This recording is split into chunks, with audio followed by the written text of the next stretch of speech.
너무나 기쁘고 감사합니다. 예. 제가 컨디션 좋아 보이죠? 예. 좋은 것도 같아요. 너무 기뻐가지고 제가 어디를 있든 지구 반대편에 있어도 항상 기도학교를 생각하는 것 같고, 또 하나님의 말씀을 사랑하는 여러분들을 언제나 제 마음에 품고 있는 것 같아요. 정말이요. 정말이요. 정말 보고 싶었고, 제가 지난주 주일날 오후에 있었던 이 기도학교를 그 실시간 동영상으로 봤어요. 그리고 나서 유튜브에 올라온 걸 제가 한 4번을 본 것 같아요. 하여튼 흡족했습니다. 여러분들 반응도 뜨거웠고, 또 신세대들, 차세대들이 자라나고 있구나. 우리 요엘이 말고도 또 많은 사람들이 성장해야 돼요. 기도학교 학생들이시니까 학생은 성장하는 거죠. 여러분 청출어람 아시죠? 청출어람. 예. 쪽빛은 뭐 남색에서 나왔는데, 쪽빛이 남색이 쪽빛에서 나왔나? 헷갈리네.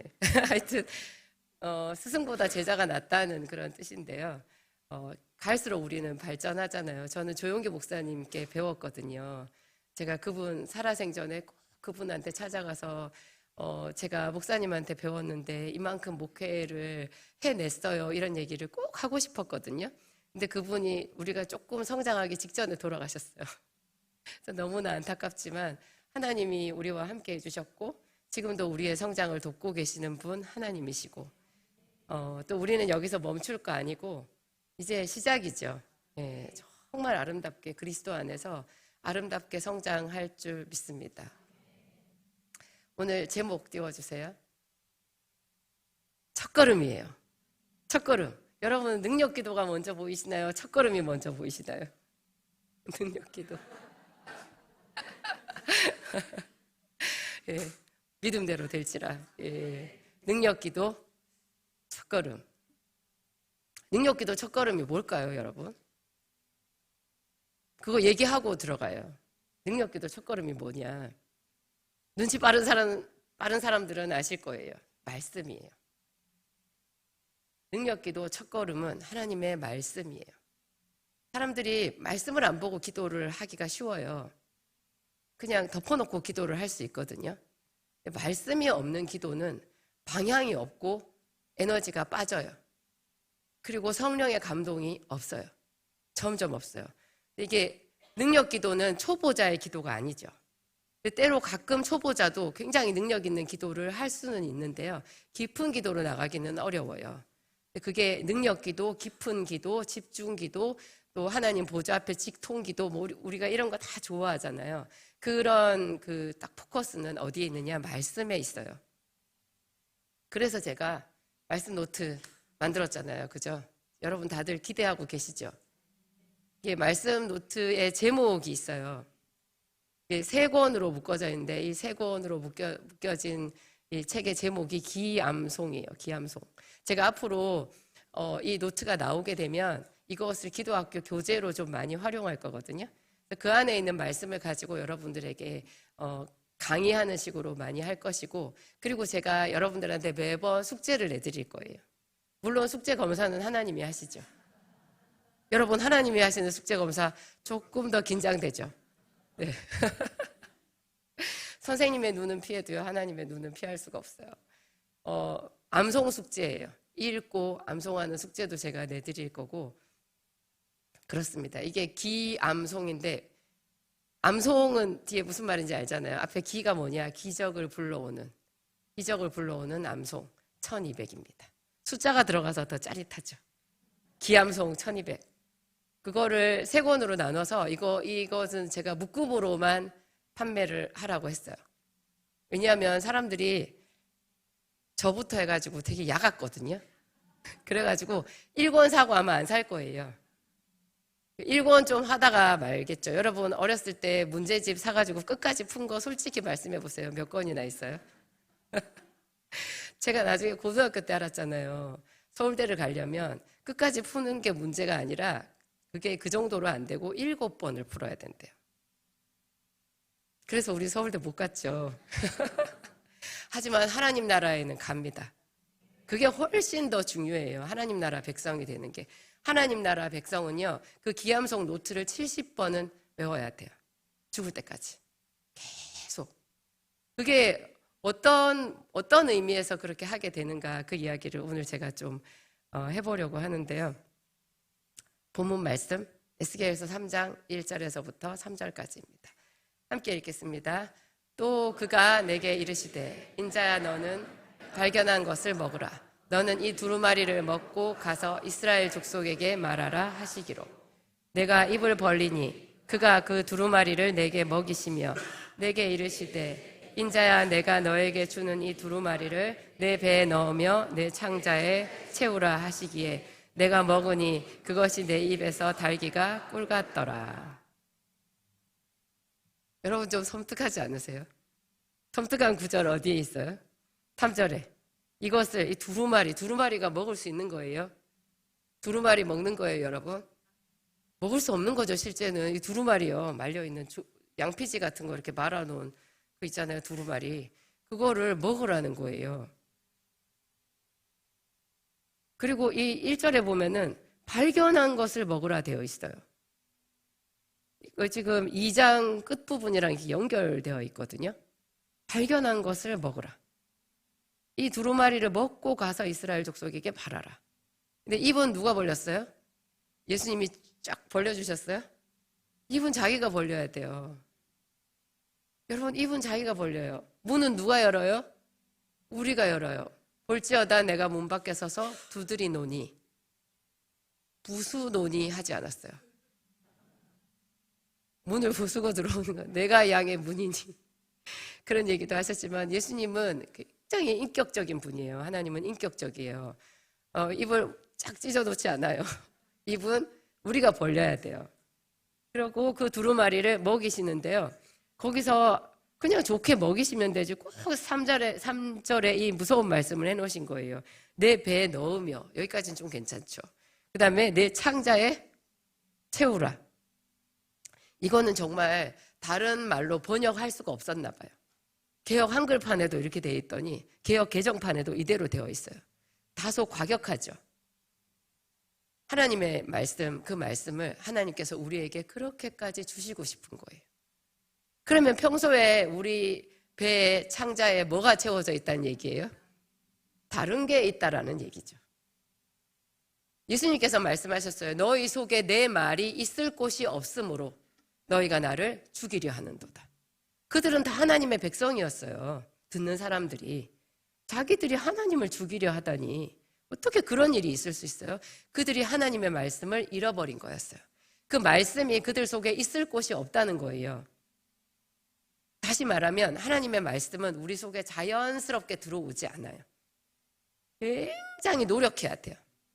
채우는 것은 애써야 채워지죠.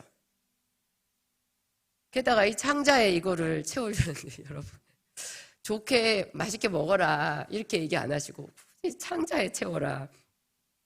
곱창도 아니고 창자에 채우라 하시기에 이것을 에스겔이 먹었어요. 먹으니까 그 다음 말이 반전이잖아요. 통스러웠더라, 배가 꼬이고 아팠더라 이렇게 얘기 나오지가 않고 갑자기 반전이에요. 자기 입에 달기가 꿀 같더라는 거예요. 그러니까 하나님의 말씀은 자연스럽게 우리가 먹어지는 말씀이 아니에요. 내가 억지로 먹어야 되고 노력해야 되고 그런데 막상 먹었을 때 어떻다고요? 너무 행복하다는 거예요. 정말 이것이 우리에게 필요한 거라는 거죠. 네 마음에 이 하나님의 말씀이 싫어도 너는 억지로 이 말씀을 배우고 네 속에 막 꾸역꾸역 집어넣으라는 거예요. 쑤셔 넣으라는 거예요. 채우라는 말씀은 쑤셔 넣으라는 얘기예요. 있을 곳이 없어요. 그래서 말씀을 들어도 다 빠져나가고 없어요. 그래서 계속 또 채우고 또 그 다음에 어떤 말씀도 있어요. 새겨라. 왜 새기라고 하셨겠어요? 다 잊어버렸거든. 우리의 속성을 하나님이 너무나 잘 아시는 거예요. 새기려면 여러분 잘 새겨져요? 어렵죠. 조각하라는 얘기잖아요. 시간도 걸리고 힘도 들고 어려운 일이에요. 그거를 우리한테 하라고 얘기하셨어요. 그것은 하나님이 해주시는 게 아니래요. 우리가 의지적으로 선택해가지고 이 두루마리를, 이 하나님의 말씀을 내 배에 채우고 창자에 채우고 마음판에 새기고 이마에 써서 붙이고 옷깃에다 갖다 붙이고 이렇게 하라는 거예요. 내 마음판에 새겨라, 신비에 새겨라, 이런 말씀이 되게 많거든요. 잠언서에 보면 배우기를 싫어하는 자, 훈계를 멀리하는 자, 뭐 그런 말이 많이 나오잖아요. 왜 그런 말이 있겠어요? 그게 사람의 본성이기 때문에. 근데 그 본성을 거슬러서 하나님의 말씀을 배우는 자가 살 수 있기 때문에 너희는 내 말을 듣고 형통한 자가 되어라. 내 말을 듣고 제발 행복해라. 실패하지 말고, 전에 네 인생이 꼬였지만 이제 내 말대로 해보렴. 당장은 이게 일이 더 꼬이는 것 같고 하나님의 말씀대로 해가지고 될 것 같지도 않지. 네 생각이 그럴 줄 나도 안다. 그렇지만 내 말에 순종해 보아라. 내 말에 귀를 기울여 보아라. 그러면 네가 살리라. 그렇게 말씀하시는 거예요. 제가 이번에 이제 그리스를 갔잖아요. 터키 이스탄불을 거쳐가지고 그 경유지고 이제 목적지는 그리스였거든요. 그리스의 크레타 섬을 갔는데 크레타 섬에만 있었어요. 우리나라 제주도에 한 4.5배쯤 된대요. 상당히 크더라고요, 섬이. 그 섬에 제가 뭐 하러 갔는지를 모르겠어요. 막상 가서 보니까 제가 휴양차 갔는데 너무나 뜨겁고 선글라스를 썼는데요. 선글라스를 하나도 안 쓰고 한여름 떼약볕에 서 있는 것 같아요. 그렇게 햇빛이 대단하더라고요. 나 처음 알았어요. 거기 그렇게 대단한지. 그냥 온 사방이 다 뜨거운 햇빛이고요. 비가 안 와요. 하늘에는 구름 한 점 없어요. 우리가 사흘째인가 나흘째 되는 날에 아침에 구름을 잠깐 봤어요. 그래서 어머 세상에 이 땅에도 구름이 뜨는구나. 그래서 제가 알았어요. 아, 거기랑 이스라엘 땅이랑 기후가 비슷하다니까요. 그래서 거기가 올리브 나무가 많잖아요. 우리 성경에 감람나무 많잖아요. 여러분 성경에서 성경 전체에서 혹시 비가 왔더라는 얘기를 들어본 적 있어요? 엘리야 시대에 딱 한 번 있죠. 그 외에 여러분 한번 잘 생각해 봐요. 성경에 비 왔더라는 얘기가 있어요? 이스라엘 땅은 비가 오는 곳이 아니에요. 이 크레타가 비가 오는 곳이 아닌 거예요. 대단하더라고요. 하여튼 그곳에 제가 어쨌든 좋은 것도 많이 있기는 있었어요. 그런데 제가 본래 의도했던 거, 기대했던 거랑 좀 너무 달라가지고 좀 당황스럽고 그런 거는 있었는데 제가 거기서도 그 아침마다 새벽마다 기도했거든요. 그냥 조곤조곤 방 안에서 조용조용 기도하지 않았어요. 제 스타일은 아니에요. 그렇게 기도하는 건. 그리고 거기가 불모지잖아요. 복음의 불모지예요. 지금 교회가 없어요. 거기는 그리스 정교회잖아요. 네. 그래가지고 우리 목사님은 안에 방에서 기도하고요. 저는 바깥에 나가서 베란다에서 기도했는데 아침에 7시에 해가 뜨거든요. 그 전에 6시 때는 어슴푸레해요. 그리고 밖에 나가가지고 거기서 큰 소리로 제가 목이 쉬었죠. 안 쉴 수가 있겠어요. 이렇게 크게 기도를 하는데 큰 소리로 기도를 하면서도 내심 속으로 찔렸어요. 이 땅의 사람들이 내 기도 소리를 들으면 어떡하나. 다들 밤에 늦게까지 12시, 새벽 3시까지 놀더라고요. 밖에서 노는 소리가 다 들렸어요. 아침에 안 일어나겠죠, 당연히. 제발 아침에 일어나지 마라. 내 기도 소리 듣지 마라. 그렇지만 또 누군가 들을 거 아니에요. 그래서 들으면 어떡하지 그런 생각이 드는데 듣거나 말거나 뭐 내가 살고 봐야지 뭐. 나는 반드시 기도하리라 그래가지고 거기서 막 1시간씩 기도를 했는데 제가 아침 조반을 먹으면서 무심결에 얘기를 했거든요. 사람들이 내 기도 소리 들었을지도 몰라. 들으면 어떡하나 좀 걱정했어. 그랬더니 저희 아들이 엄마 들렸어요. 저기 밑에 거기는 호텔이 이렇게 빌딩 하나로 되어 있지 않고요. 무슨 마을 같아요. 각 호실이 다 따로따로 된 집이에요. 왜냐하면 최대한 햇빛을 많이 받아들이기 위해서. 그 사람들은 햇빛을 정말 좋아하더라고요. 저는 숨고 그 사람들은 이렇게 까발리고 다니는 거 좋아하는. 그래서 마을이거든요. 근데 그 식사하러 가려면 한참 바깥에 나가서 그것도 햇빛을 걸어가야 돼요. 한참 저기 밑에 걸어가서 그 바닷가 딱 해변가에 거기에 그 식당이 있는데요. 그쪽 근처로 아들이 그 산책을 하러 갔는데 이게 무슨 소린가? 새소린가? 처음에 새소리인 줄 알았대요. 나중에 쭈뼛했대요. 설마 이게 엄마의 기도 소리. 제가 어쩔 수 없지 뭐 사람들이 다 새소리인 줄 알았을 거야. 근데 거기에 그리스 정교회 교회를 한번 갔거든요. 디도 기념교회가 있고 그리스 정교회에 또 교회가 있는데, 그리스 정교회는 여러분 교황이 있어요. 그러니까 그 카톨릭 교황이 로마에 사는 것처럼, 로마 바티칸에 사는 것처럼, 거기는 그리스 정교회는 거기에 또 정교회 교황이 있거든요. 그 사람들도 카톨릭이랑 좀 방향은 다르지만 원래 한 뿌리는 기독교에서 나왔고 그렇긴 하거든요. 근데 제가 그 그리스 정교회 그 전에도 이스라엘에 그 성지순례 갔을 때도 봤고, 거기서도 예루살렘 이런 데 최고로 막 그 성지로 불리는 그런 데는요, 완전 치열한 각축전이에요. 카톨릭에서 뭐 기념교회 세워놓고 바로 옆에다가 또 그리스 정교회가 뭐 세워놓고 또 뭐 해놓고 자기들끼리 막 거기 그 성지니까 거기다가 깃발 서로 꽂기. 그래서 그 사람들이 어떤 식으로 교회 성전안을 꾸미는지 제가 봤잖아요. 근데 이번에 특히 그게 많이 보이더라고요. 뭐냐면요, 여러분, 우리는 교회 딱 들어오면 어떻게 돼 있어요? 이게 강단이 있죠. 그리고 요게 있잖아요, 강대상이. 그래서 여기서 말씀을 전하잖아요. 그 사람들은 기가 막히게요, 여기 앞에를 완전히 막아놨어요. 의자만 있어요. 이 앞에가 없어요. 다 막아놨어요. 문으로 막혀 있어요. 거기에 무슨 막 이렇게 장식 같은 거는 잔뜩 해놨는데요, 막혀 있어요. 그래서 제가 그 가이드한테 물었거든요. 제가 간 그 그리스 정교회가 현재 예배를 드리는 교회래요. 예배 드리는 교회 같더라고요. 제가 성지순례 가서 교회들 많이 가봤는데 예배 안 드리는 교회는 싸거든요. 근데 거기는 여기는 예배를 드리나 보다 그런 느낌은 들었었거든요. 아니나 다를까 거기 주일마다 예배를 드린다는 거예요. 근데 뭐냐면 말씀이 없어요. 제가 그럼 말씀은 어디서 가르치나요? 물어봤거든요.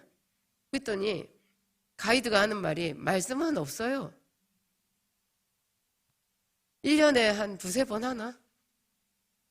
말씀은 없고 그럼 뭐만 있게요? 여러분, 제례만 있어요. 제례.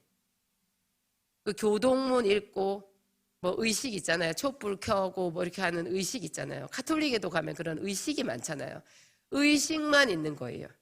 그래가지고 그 사람들이 어떻게 기도를 하나 봤더니요, 전부 다 와가지고 그 앞에 제단에 촛불이 있어요. 우리 그 장례식 가면은 향 피우잖아요. 그런 것처럼 거기는 촛불이 있어요. 그래서 기도하러 온 사람들이 거기다가 기도도 말로도 못해요. 말씀이 없으면 기도할 말이 없거든요. 그래서 초에다 불 켜가지고 거기다가 하나 꽂아요. 그리고 이렇게 하고요. 이렇게 하고 있다가 중얼중얼 뭐 소원을 말하겠죠. 그러고 가는 거예요.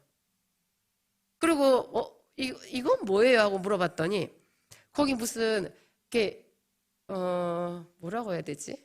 그 액세서리처럼 있잖아요.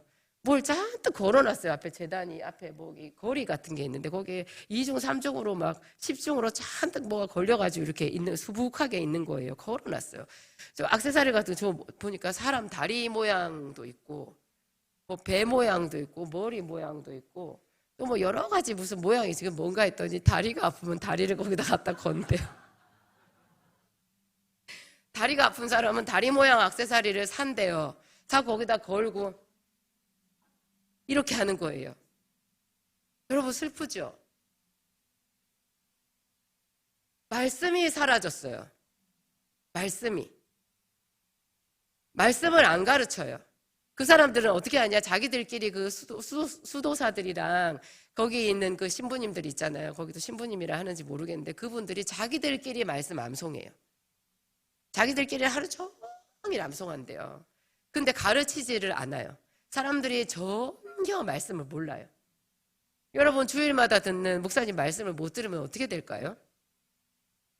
우리 지금 기도학교인데 제가 기도학교에서 그럼 딱 기도만 시키면 되지 왜 이렇게 장황한 말씀을 해요? 생각해 보셨어요? 제가 예전에 처음에 교회 다니기 시작했을 때 그게 대학교 1, 2, 3학년 그때 대학생 때 제가 그런 생각을 했어요. 이 예배의 형식은 어디서 나왔을까? 예배를 가정 예배를 드린다면 어디까지 하는 게 예배일까? 사도신경하고 찬송가 한 장 부르고 성경 말씀 읽고 그 설교를 해야 되나? 설교를 안 하면 예배가 아닌가? 끝에 주기도문하고 요 순서대로 하면은 예배가 되는 거. 그러면은 예배 한번 드리고 거듭해서 그 다음에 예배를 그 자리에서 한 10번 반복해서 드릴 수도 있나? 막 제가 그런 생각을 했어요. 예배가 그러니까 제례인가 이걸 생각한 거죠.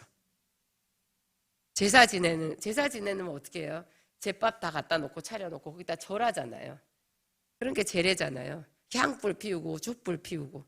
그런데 하나님께 드리는 예배는요, 말씀이 빠지면 아무것도 아니에요. 그리고 왜 우리가 말씀을 듣느냐? 기도학교에서도 왜 말씀을 하느냐? 말씀을 들었을 때 우리 속에 기도의 불이 붙어요. 희한하게 그래요. 말씀이 은혜롭게 내 마음에 확 와닿잖아요. 그러면 저절로 찬양이 나오고요. 찬양을 하다가 저절로 기도하고 싶은 생각이 들어요. 정말 사실은 기도하기 싫죠. 우리가 그냥은 기도만큼 습관이 안 되는 게 없거든요. 10년을 매일 하루에 1시간씩 기도를 해도 기도 습관은 진짜 어려워요. 하기 싫어요. 그래서 무조건 나를 끌어다가 기도의 자리에 갖다 앉혀놓는 연습을 해야 돼요. 끝없이 해야 돼요. 그런 것처럼 이 기도는 습관이 안 되는데 하나님의 말씀을 우리가 은혜롭게 듣잖아요. 그러면 그 말씀을 계속 듣고 말씀을 들었을 때 우리 마음이 열리고 막 그 깨달아지고 기쁨이 임하잖아요. 그러면서 기도하고 싶은 생각이 들어요. 찬양이 저절로 나오고. 그래서 말씀이 중요한 거예요. 제가 다니엘서 9장 1절 3절 말씀을 뽑았는데 한번 열어주세요. 함께 읽겠습니다. 메대 족속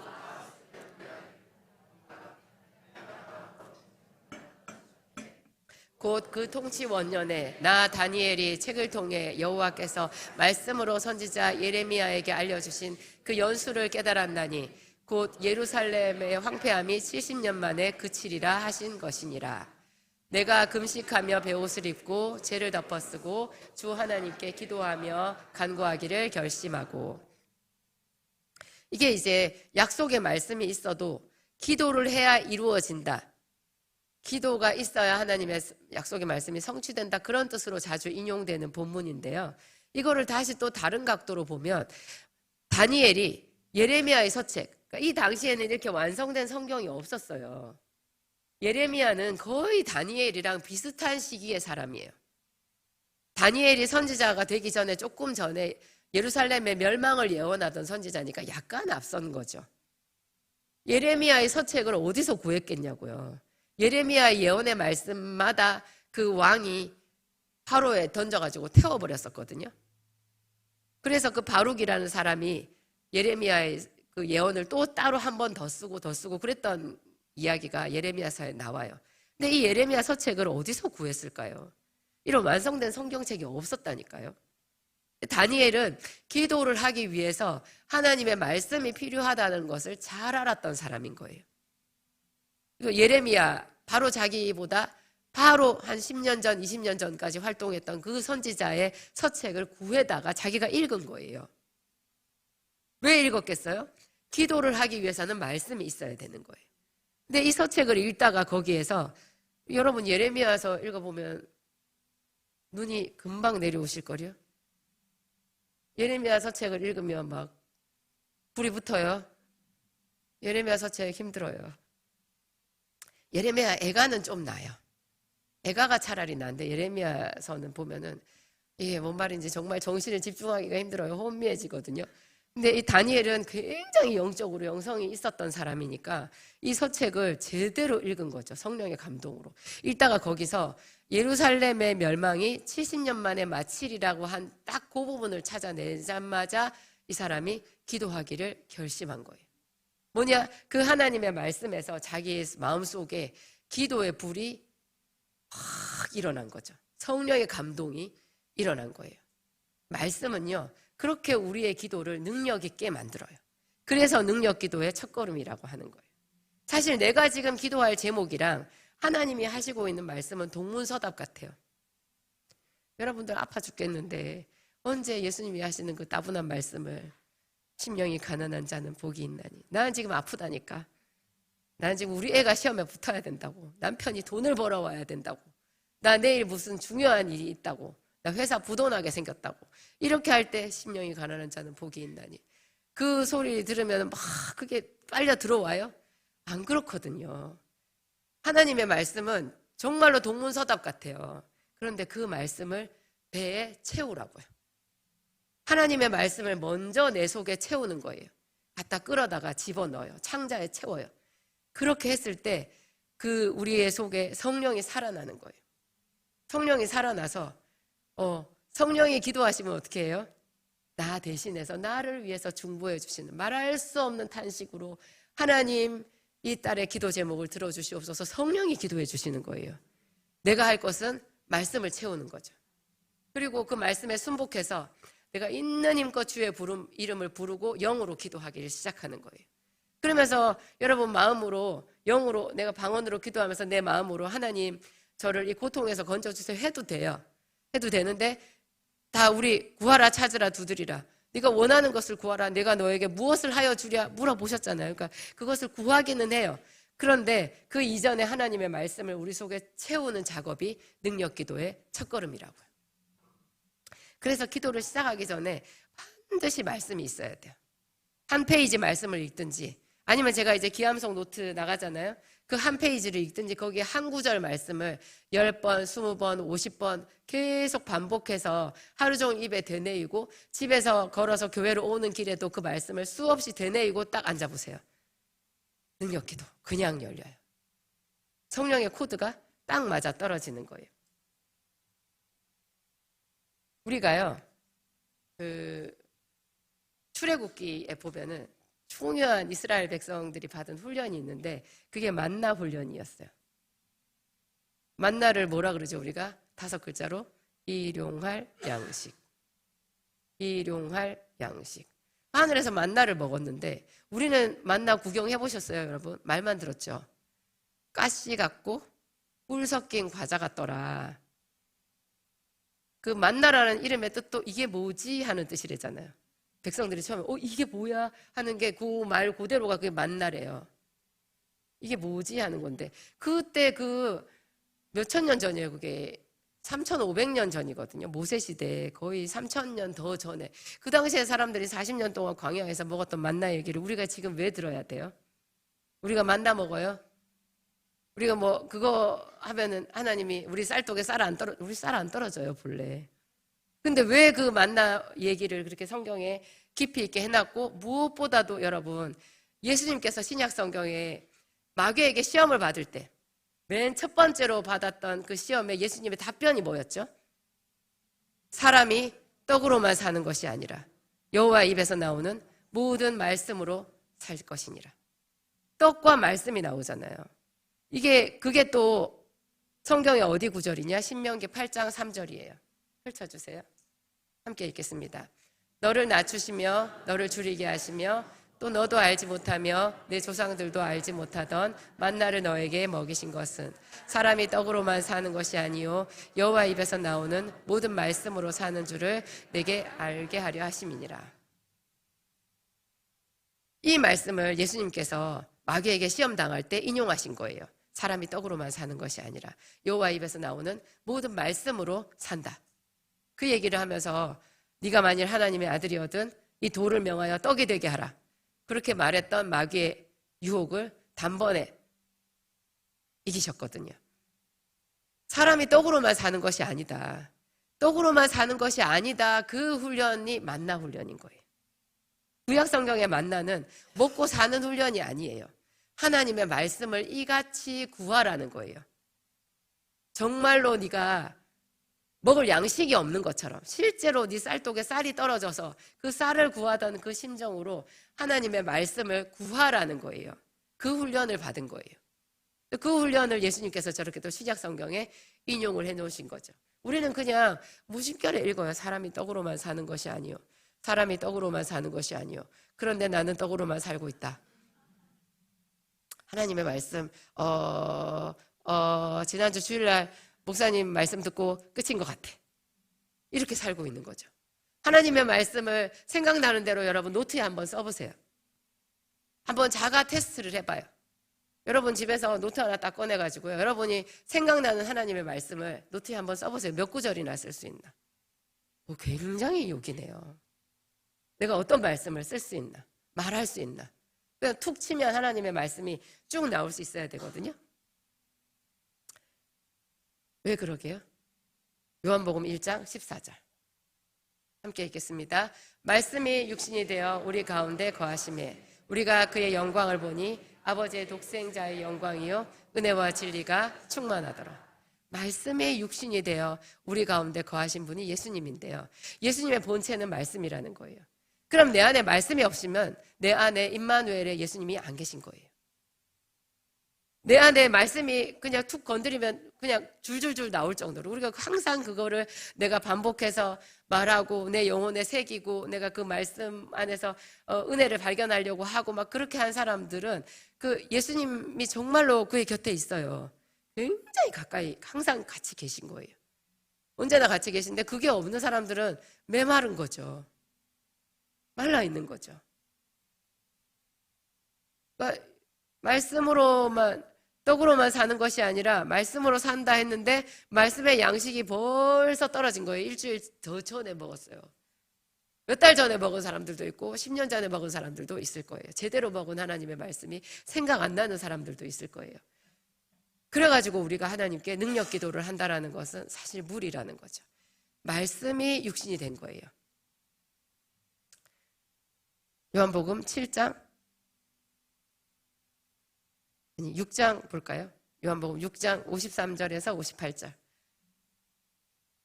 함께 읽겠습니다. 예수께서 이르시되 내가 진실로 진실로 너희에게 이르노니 인자의 살을 먹지 아니하고 인자의 피를 마시지 아니하면 너희 속에 생명이 없느니라. 내 살을 먹고 내 피를 마시는 자는 영생을 가졌고 마지막 날에 내가 그를 다시 살리리니 내 피는 참된 음료로다. 살을 먹고 내 피를 마시는 자는 내 안에 거하고 나도 그 안에 거하나니 살아계신 아버지께서 나를 보내심에 내가 아버지로 말미암아 사는 것 같이 나를 먹는 그 사람도 나로 말미암아 살리라. 이것은 하늘에서 내려온 떡이니 조상들이 먹고도 죽은 그것과 같지 아니하여 이 떡을 먹는 자는 영원히 살리라. 조상들이 먹고도 죽은 떡, 하늘에서 내려온 떡, 조상들이 먹고도 죽은 떡이 만나죠. 그 떡과 예수님 자기의 살과 피를 지금 대조해서 말씀하시는 거예요. 그래서 내 살을 먹고 내 피를 마셔야 된다고 했는데 저 말이 굉장히 어려웠어요. 그리고 좀 항상 은혜가 안 됐어요. 아무리 은혜가 되려고 해도 살을 먹고 피를 마시다니 이거 느낌이 너무 안 좋은데 느낌이 너무 안 좋아. 다시 보면요, 저것은 말씀을 먹는다는 뜻이에요. 나를 먹는 그 사람, 말씀을 먹는다. 오늘 우리 에스겔서에서 봤죠. 이것을 먹으라. 이것을 내 배에 채우라. 내 창자에 채우라. 먹는 거예요. 하나님의 말씀 먹는 것, 그것을 비유해서 말해놓은 것이 만나죠. 만나를 먹은 것 같이 하나님의 말씀을 먹으라는 거예요. 먹을 때 우리가 마시기도 하지만 꼭꼭 씹어 먹잖아요. 꼭꼭 씹어 먹는 게 암송하는 거고 묵상하는 거예요. 네. 7장 37절 38절 요한복음 함께 읽겠습니다. 명절 끝날 곧 큰 날에 예수께서 서서 외쳐 이르시되 누구든지 목마르거든 내게로 와서 마시라.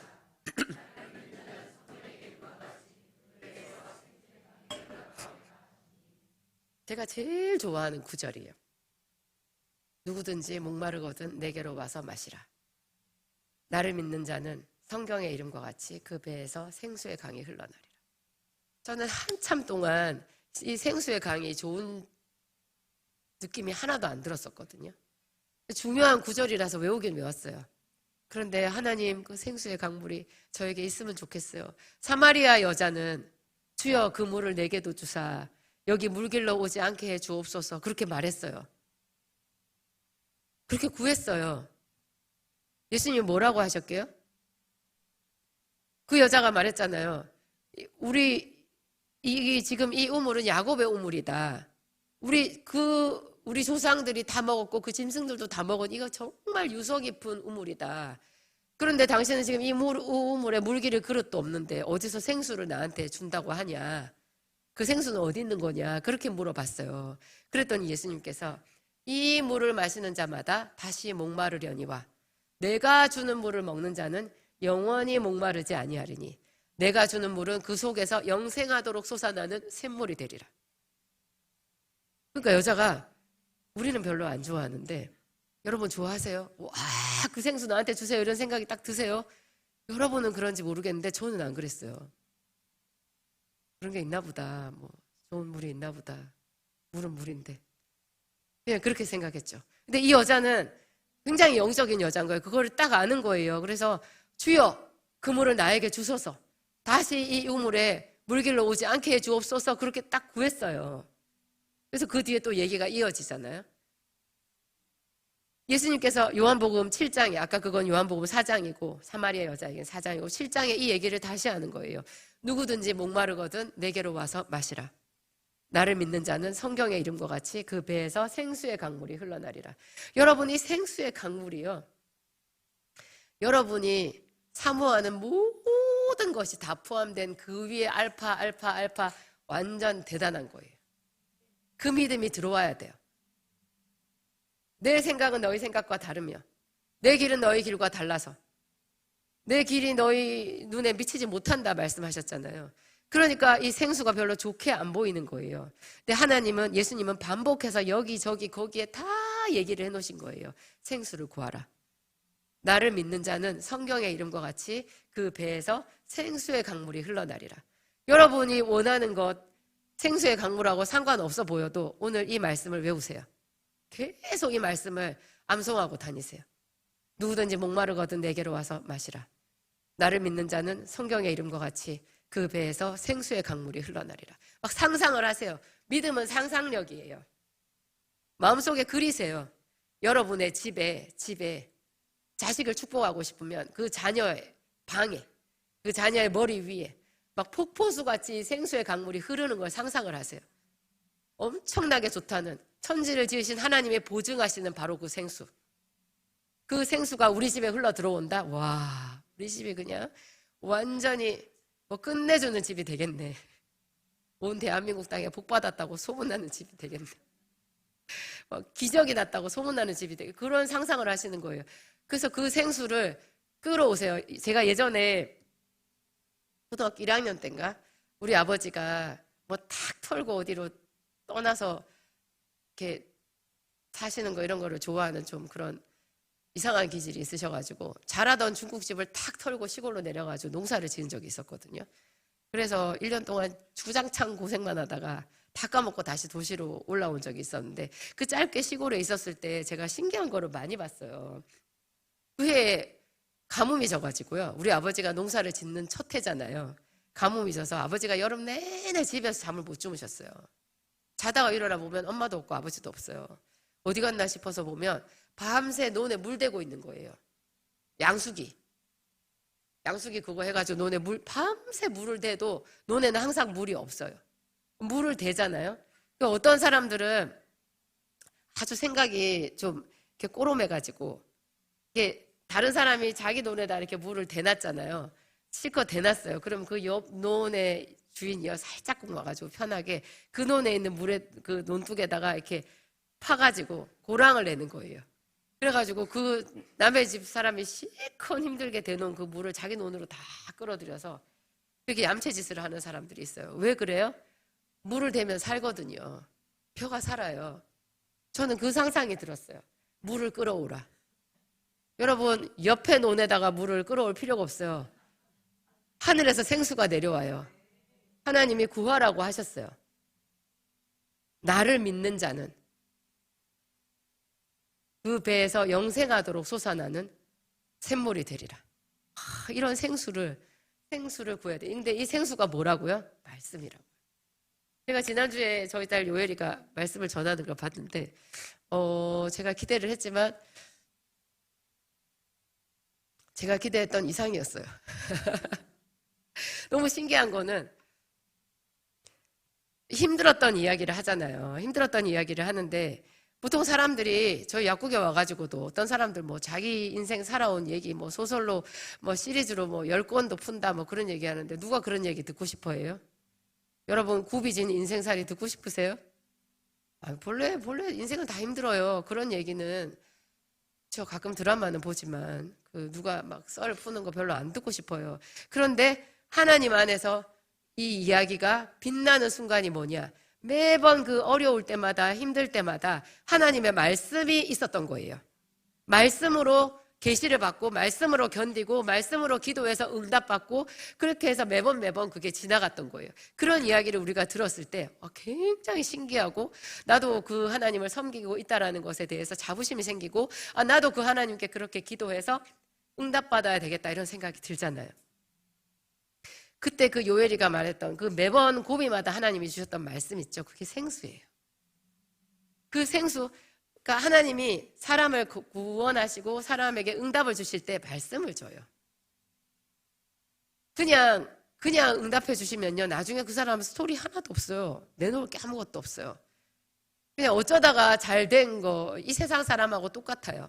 근데 믿는 우리에게는 하나님이 생수를 주시거든요. 그래서 그 당시에는 말씀만 있고 여전히 어렵다고 생각이 들 수도 있는데 지나가고 나서 보면 완벽하게 하나님께서 드라마를 만드셔가지고 나를 높은 곳에 세워놓으셨다라는 것을 알 수 있어요. 그래서 우리는 이 생수의 강물을 사랑해야 되는 거예요. 근데 이 생수가 뭐라고요? 이 생수를 끌어들이는 게 뭐라고요? 하나님의 말씀을 주야로 암송하는 거예요. 주야로.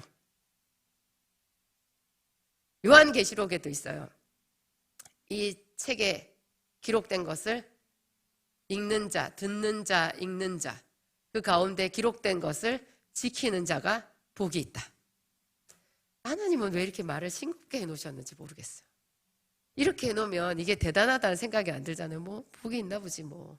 그렇게 지나갈 수 있는데요. 믿음이 있는 사람들만 이 말을 듣고 도전을 받아요. 꼭 들어야 되는구나. 꼭 읽어야 되는구나. 그리고 반드시 그 말씀을 새겨서 지켜야 되는구나. 그러면 하나님께서 엄청난 복을 주시겠구나. 그런 생각이 드는 거죠.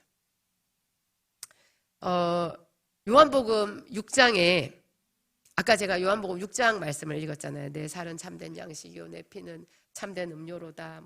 나는 생명의 떡이니 내게 오는 자는 결코 줄이지 아니할 것이요 나를 믿는 자는 영원히 목마르지 아니하리라. 이런 주옥 같은 구절들이 요한복음 6장에 쭉 나오거든요. 근데 요한복음 6장이요 딱 사건이 하나가 있어요. 맨 처음에 사건 하나를 기록을 해놓고 그 뒤에 쭉 긴 예수님의 말씀 그리고 그 유대인들이 예수님께 질문하고 주고받는 이야기들이 이렇게 있거든요.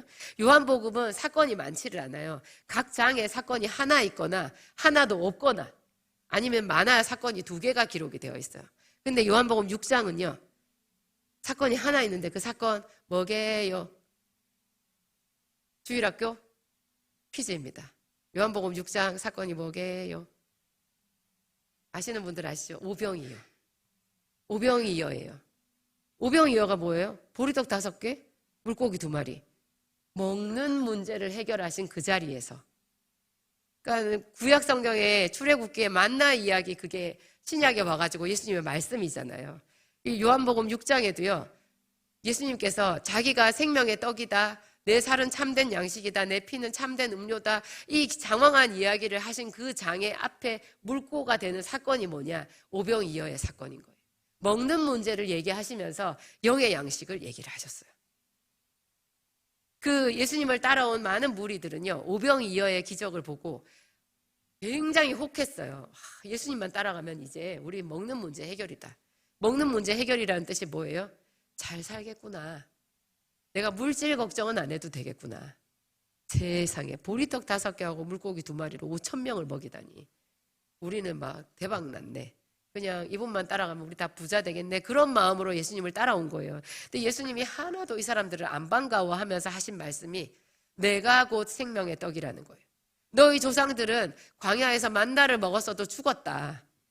그런데 내 살을 먹고 내 피를 마시는 자는 산다. 그런 이야기를 하셨거든요. 무슨 말이에요? 우리가 하나님께 작은 응답들을 받아요. 내가 돈 문제, 또 다른 여러 가지 물질 문제, 또 내 이 세상에서 어떤 내 명예 문제, 가족, 인간관계 문제 이런 거 다 구해야 되거든요. 그런 것을 하나씩 구하면서 우리가 알게 되는 거 예수님이 생명의 떡이라는 것을 알게 되는 거예요. 예수님이 곧 생수시라는 것을 알게 되는 거예요. 그래서 나중에는 예수님을 구하게 돼요. 근데 그 예수님이 뭐냐? 말씀이잖아요. 그래서 말씀을 사랑하게 되는 거예요. 온 인생을 걸고 여러분 말씀을 암송하시기 바랍니다. 기암송 1200 하실 수 있죠? 아자.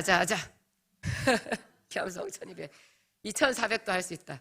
1200도 할 수 있고 2400도 할 수 있다. 주야로 그것을 읽으시면 돼요. 암송했는지 안 했는지 하나님 테스트하지 않아요. 하나님은 부지런히 읽으라 하셨어요.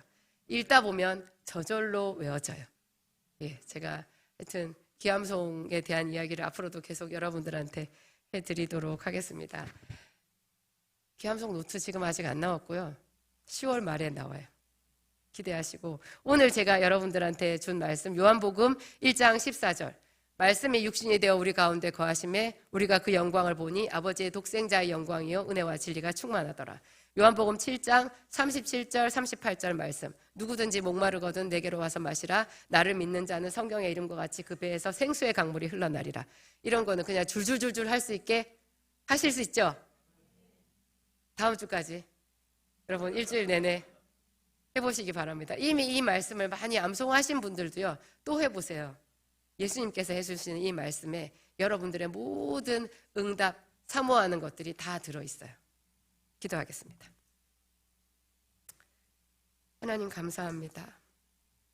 능력 기도의 첫걸음, 우리가 기도의 말이 입에서 떨어지기 전에 내가 여기 있노라, 하나님께서 먼저 응답해 주시는 그 놀라운 기적 능력의 기도가 하나님의 말씀에 있다고 오늘 배웠습니다.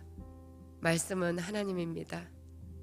그 말씀이 쉬이 우리 속에서 잘 사라져도 이제 에스겔이 입을 열어서 그 두루마리를 자기 배에 채우고 자기 창자에 채웠던 것처럼 우리도 하나님의 말씀을 힘을 다하여 우리 속에 채우며 이마에 붙이겠습니다.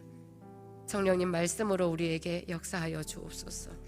에베소 두란노 서원에 그 대단한 말씀의 부흥이 있었던 것처럼 이 안디옥 교회에 말씀의 부흥을 주시옵소서. 그 말씀이 우리에게 주님 약속하셨던 생수의 강물이 될 줄을 확신합니다. 이 생수의 강물은 우리를 거룩하게 할 것입니다. 우리를 새롭게 할 것입니다. 낙심한 우리에게 새 소망을 줄 것입니다. 연약한 우리의, 병든 우리의 모든 병을 고치고 우리를 강건하게 할 것입니다. 우리를 하나님 나라로 인도하는 생수가 될 것입니다. 우리가 그 말씀의 강수를 붙잡습니다. 성령 하나님 도와주시옵소서. 매 예배 때마다 나오는 그 요절의 말씀을 우리가 다 암송하며 주야로 묵상하며 그 말씀으로 하나님 앞에 기도하고자 소원하오니 하나님 두란노의 부흥처럼 새로운 부흥을 우리에게 주시옵소서. 이 시대에 걸맞는 놀라운 하나님의 아름다움을 우리 모든 눈이 다 볼 수 있게 하여 주시옵소서. 예수님 이름으로 기도합니다. 아멘.